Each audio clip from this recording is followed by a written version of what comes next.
In today's video, I'm going to melt down these aluminum pieces and I'm going to make a double-sided medal.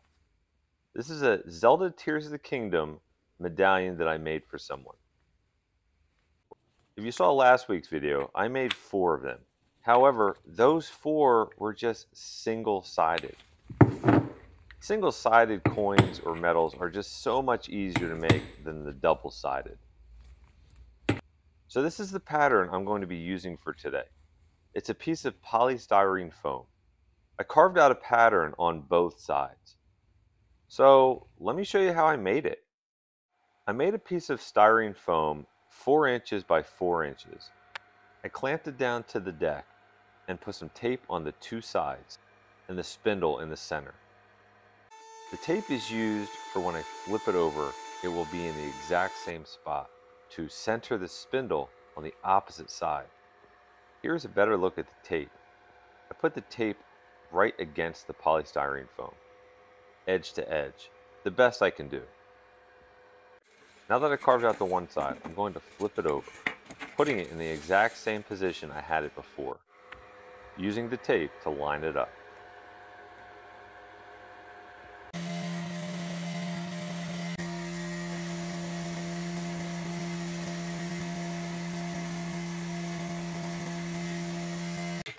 Now that both sides of the polystyrene foam has been carved out, it's now time to remove it from the deck and pop it out of the square piece that you started with. Next, I'm going to spray it down with some soapy water. I'm going to do this before applying the joint compound to the polystyrene foam. This process is not necessary in lost foam casting, but it definitely gives better results. So I mixed some joint compound with some water and applied it with a brush to the polystyrene foam. I only covered the pattern. You do not want to cover the top where the molten metal will be pouring into.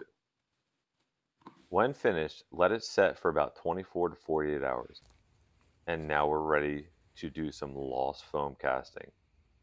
If you're new to my channel, I do this very often. I honestly think this is the easiest way to do metal casting. You make the pattern out of foam, you bury it in dry sand, and you can actually see how dry this sand actually is by the dust coming out of the container.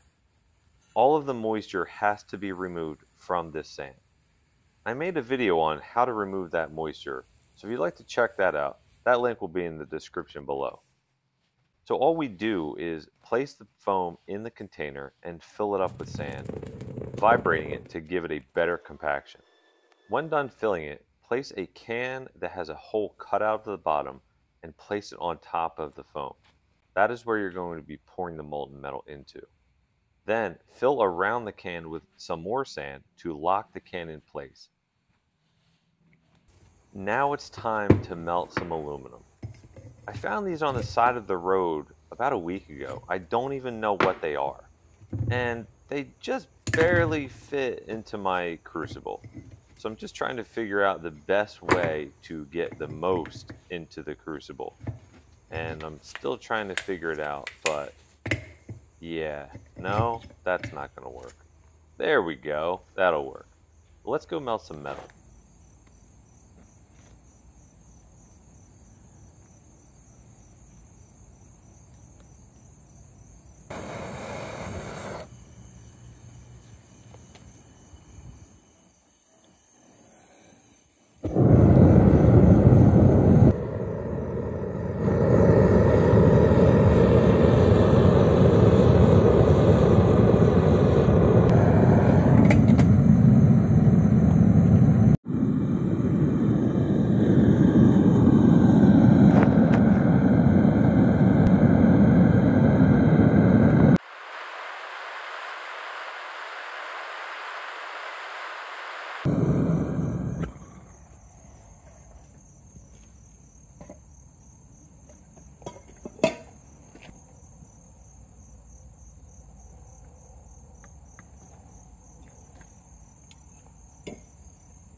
Now that we have melted down the aluminum needed for today's cast, the first thing to do is remove the slag that floated to the top of the crucible.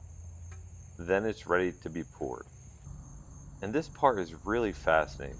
When you pour the molten metal into the foam, it vaporizes it and takes its shape. And when done, the foam pattern you started with is now solid aluminum.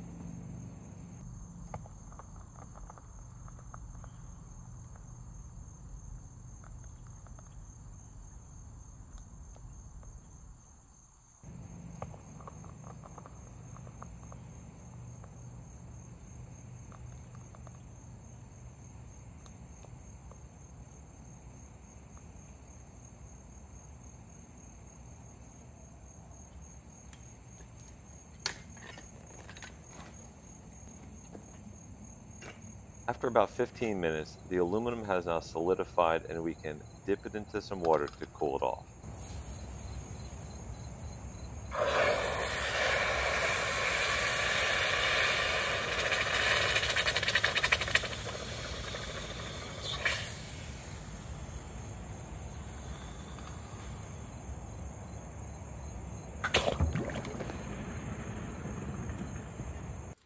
Back in the garage, we're going to now remove the can and the additional aluminum from this metal.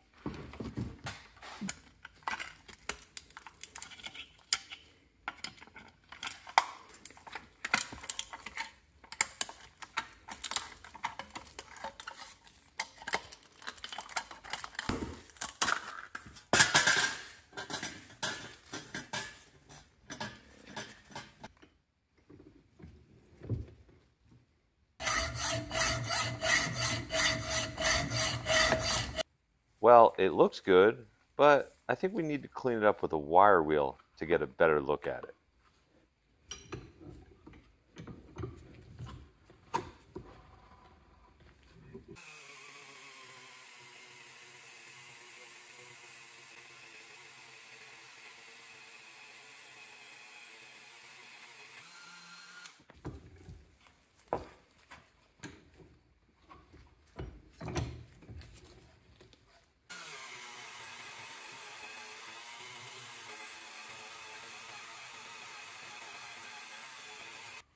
Yeah, this looks really good.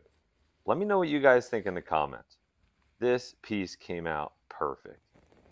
Now I'm going to use my little makeshift sander to clean up the rest of the edges that I couldn't cut away with my hacksaw. And now I'm going to use a sanding disc on my lathe to clean up the face of this, starting at 100 grit sandpaper and going all the way up to 1,000.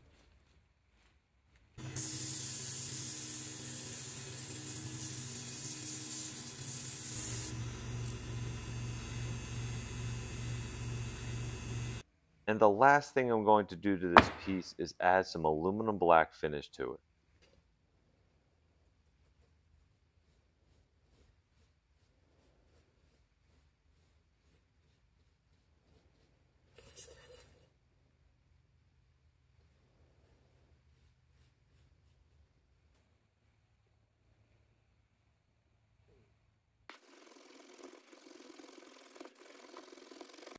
I really like adding the aluminum black. It really makes the detail or design stand out. Now I only did it to the one side. I didn't do it to the back side. The back side already had some sort of a black coloration to it, probably from the plaster that the wire wheel didn't remove. And I really liked how it looked.